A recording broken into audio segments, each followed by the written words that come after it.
For working with a foot bag, it's really important to have the proper tools to be able to manipulate the foot bag properly.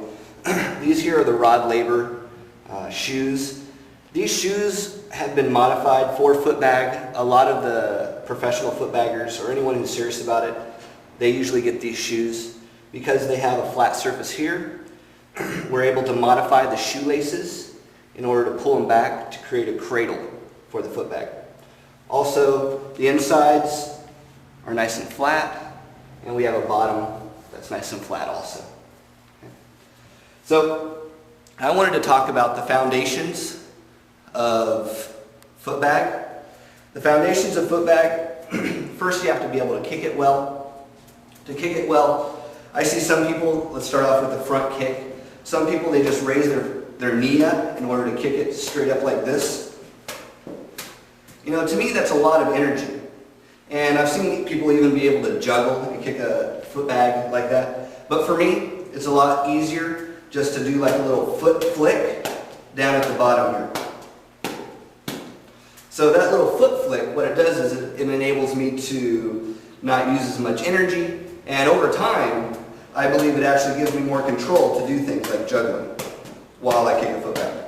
Now, that's the front kick. So you have two different ways of doing it, up and down or in front of you. Now if you're just learning the foot bag, then you want to just practice kicking it back up to your hand, throw it down, kick it back up. You want to practice with both feet and using both hands to throw it to both feet. And maybe do it 10 times, 10 sets of 10, something like that. The repetitions will really build up and build up in your muscle memory. Then you're going to want to do that same sort of repetition for the other types of kicks. The other type of kick is our inside kick. And I noticed that when I do that, I'm actually pulling my toe to the top and pushing my bottom toes to the outside. You can probably maybe even see how my shoe is bending a little bit like that. And what that does is it creates a flat surface every time.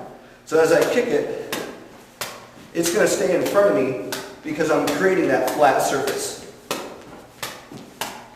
Now when you do that kick, or when you're learning it, you want to do the same thing. Drop it and kick it back up to you. Drop it, kick it back up to you. Practice both hands. Now, that's the front kick, the inside kick, then there's the outside kick, the outside kick, the outside kick. Right here. You're going to want to do it the same way. You're going to drop it, kick it back to yourself. When you get better at it, you want to practice going back and forth. And as you notice, when I do that, it's traveling right in front of me. A lot of people, they want to have it travel like over their head. It's called a rainbow. But it's a lot more difficult to control it.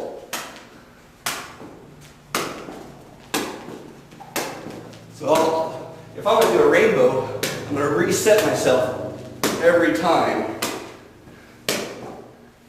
until I get in the flow of it.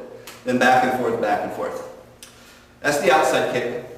And then as you get better, you won't have to set yourself to, like plant again to kick. So if I don't plant and I want to keep kicking with that same foot, I'll just keep it out there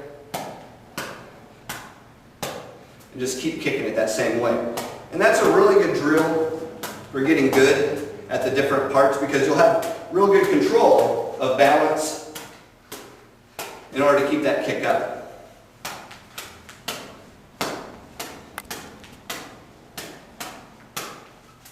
And do that with all sides.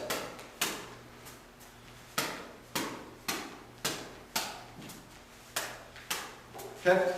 Also, there's the knee kick. The knee kick is what you do to sort of get it away from your body. So if you're playing and it gets too close to you, you use your knee to bounce it out. Use your knee to bounce it out.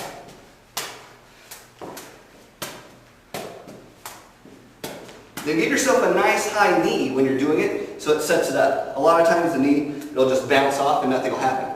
So really raise it up to push the hacky sack up in the air. Give yourself another good kick out of it. Then when you get good at the knee, you can even keep it going.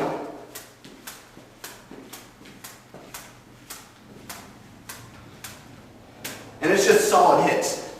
And that's what you want to do with any of the foot or the knee hits, is really hit it solid, making contact, and keeping it in this zone of control.